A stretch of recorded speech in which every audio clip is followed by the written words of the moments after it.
ያንተ ደግሞ በሰርጋችን ቀን ስለምን ሞት ነው የምታወራው? በል ተነሳውን። እጮኛዬ በህንዶች ፍቅር ጨርቋን ጥላ ካበደች ሰነባበተች። አለባበሷና ንግግሯ ሳይቀር እንደነሱ ሆነ። ብዙም እንደዚህ ሳይጠናባት እንደነሱ መሆን የጀማመራት ሰሞን አንገቷን የነቀነቀች ስታወራኝ ነርቭ በሽታ የተጠናወታት መስሎኝ ሐኪም ቤት ልውሰድሽ ብያት ነበር። ቆይቶ ነው የነሱ የንግግር ዘዬ መሆኑ የገባኝ። አንገቷን ያመማት መስሎኝ የጮኛዬ ስም ቃል ኪዳን ነው። የሆነ ቀን ሀገር ሰላም ብዬ ቃል ኪዳን ብዬ የተጣራው ወደ ቤት ስገባ ድንገት ከውስጥ ብቅ አለችና ካሁን በኋላ ስሜ ቃጅል ነው እሺ፣ ሁለተኛ ቃል ኪዳን ብለህ እንዳጠራኝ ብላ ገሰጸችኝ። ተጣናውጣታል በከባዱ። እጮኛዬ የእምነት ሰው ነበረች። ጧት ነጠላዋን ተከናንባ ምስለ አድኖ ፊት ተንበርክካ በጸሎት ትተጋ ነበር። አሁን 4 እጅ ያለው ዝሆን የሚመስል ነገር ቤት ውስጥ ለጥፋ ዕጣኗን እያንቦለቦለች ማኩተምተም ጀመረች።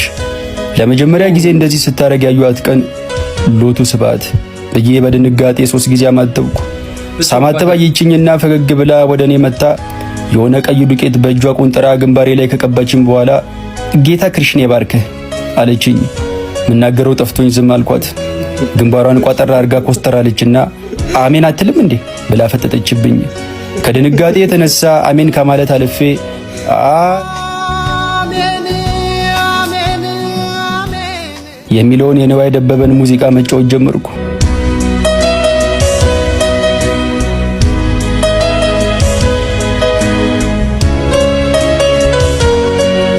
ቁጭ ብለን ቡና እየጠጣን ነው።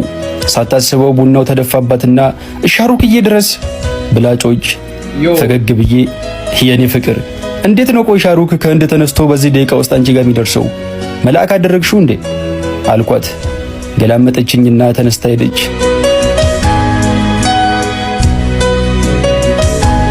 የህንዶች አማልክት ብዛት ያስገርመኛል።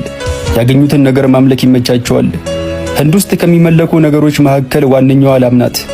መንገድ ላይ የሄድን ድንገት ላም ካየው እጮኜ ካላመለኳት ትለኛለች በሚል ፍራቻ አይኗን በእጅ ሸፍኜው ነው ማልፈው።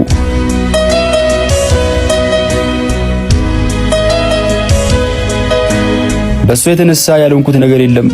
ስራዬ ጫካ ለጫካና ማሳ ለማሳ እየተሯሯጡ መኖር ሆነ። እሷ ከፊት ሻርፓን እያውለበለበች ስትሮጥ እኔ ከኋላ እንዳበደ ውሻ ያለከለኩ እከተላታለሁ። ሮጠን ሲደክመን በጀርባችን እንጋለልና የኔ ፍቅር ትለኛለች። ወይ ቃጀልዬ አንድ ቀን ግን ህንድ ውቅያኖስ ሄጄ መዋኘት እፈልጋለሁ። ወይ ጉድ!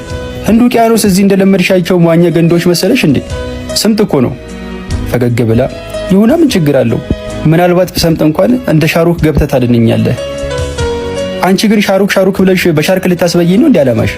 አንተ ደግሞ አትንበጫበጭ እስቲ። ጌታ ክርስቲያን ይጠብቃል፣ ምንም አትሆንም። በል ተነሳውን ብላ እጄን ጎትታ አነሳችኝና ሩጫችንን ቀጠልን።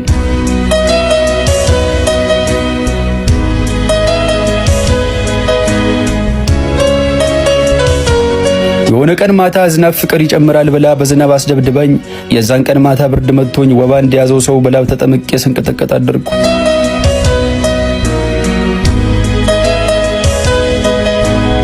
ህንድ ፊልም ከፍታ እያየን ነው።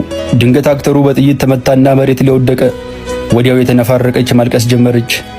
ኧረ በእናትሽ አታልቅሽ፣ ህንድ ፊልም እኮ ነው። እንኳን በጥይት አይደለም በሚሳኤል ቢደበደብ ራሱ አክተሩ ላይሞት ይችላል አልኳት።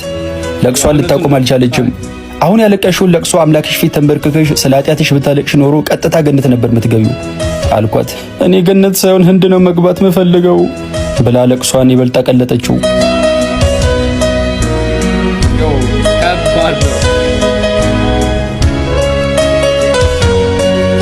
መኝታ ክፍላችን ወንበር ላይ ሆኜ መጽሐፍ እያነበብኩኝ ነው። ድንገት አቋረጠችኝና እዮብዬ አለችኝ። ወየ ቃልዬ ማለቴ ቃጀልዬ አልኳት። ረጅም ጊዜ ሆነን እኮ ሳንጋባ አንድ ቤት መኖር ከጀመርን መች ነው የምንጋባው አለችኝ። ደስ ያለሽ ቀን አልኳት።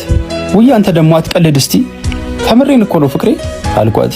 ከተኛችበት ቀን አለችና እውነት አለችኝ።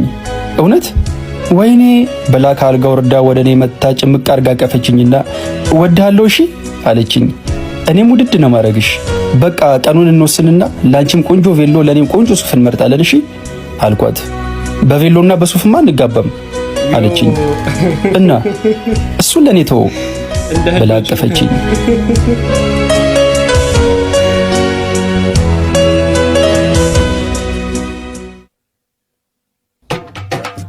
ዛሬ ሰርጋችን ቀን ነው። እንደ ቦሊውድ አክተር ጢሜን ግራና ቀኝ አሹዬ አናቴ ላይ የአሮጊቶች ሻሽ የሚመስል ነገር ጥምጥም ያለው፣ እሷም በጌጣጌጥ አሸብርቃ እውነተኛዋን ቃጀል መስላለች። ለሚያየን ሁሉ ደንበኛ ህንዳዊ እንጂ የሀበሾች አንመስልም።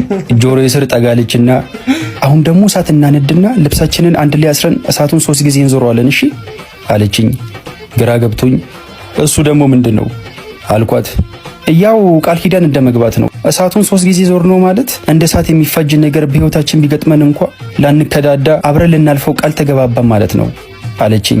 እናንተ እንዲያውን ስትባሉ ግን ከእሳት ጋር ያላችሁ ቁርኝት ከባድ ነው። አንቺማ ድንገት በሞት እንኳ ሬሳዬን የምታቃጥዩ እንጂ ስጋዬን አፈር የምታቀምሽ ሁላ አይመስለኝም አልኳት። ውይ አንተ ደግሞ በሰርጋችን ቀን ስለምን ሞት ነው የምታወራው? በል ተነሳውን አለችኝና ልብሳችንን እርስ በርስ ቋጥረን ሰለሜ ሰለሜ እንደሚጫወት ሰው ከፊትና ከኋላ ሆነን እሳቱን 3 ጊዜ ዞር ነው። ከዛም ነፍሳችን እስከሚጠፋ በህንድ ሙዚቃ ጨፈርንና ሰርጋችን ተጠናቀቀ።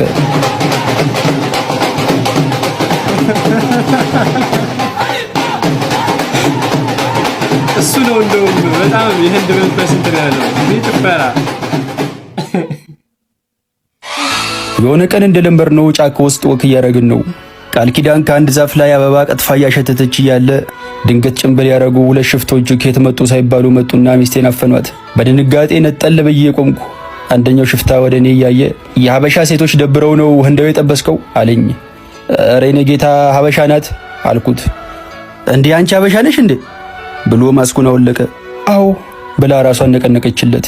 ሌላኛው ሽፍታ ምን ሆነ ነው ጭንብልን የገለጥከው? ስራውን አበላሸው እኮ ብሎ በንዴት ጭንብሉን አወለቀውና ውይ ብሎ ደንግጦ መልሶ አረገው። ችግር የለም ፊታችሁን እንዳላየው ቁጠሩት አልኩት።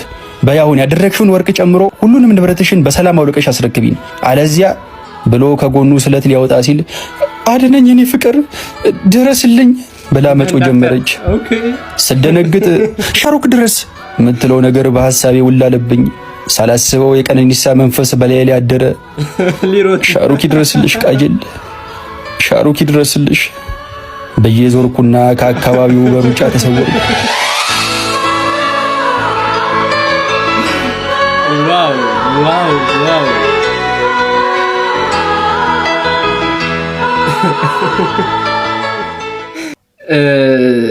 ጸሐፊና አዘጋጅ ኢዮብ ዘማርያም ነው። ይችላል። የህንድ መንፈስ የተወጋ ይሁን ከባድ ነው እንዴ!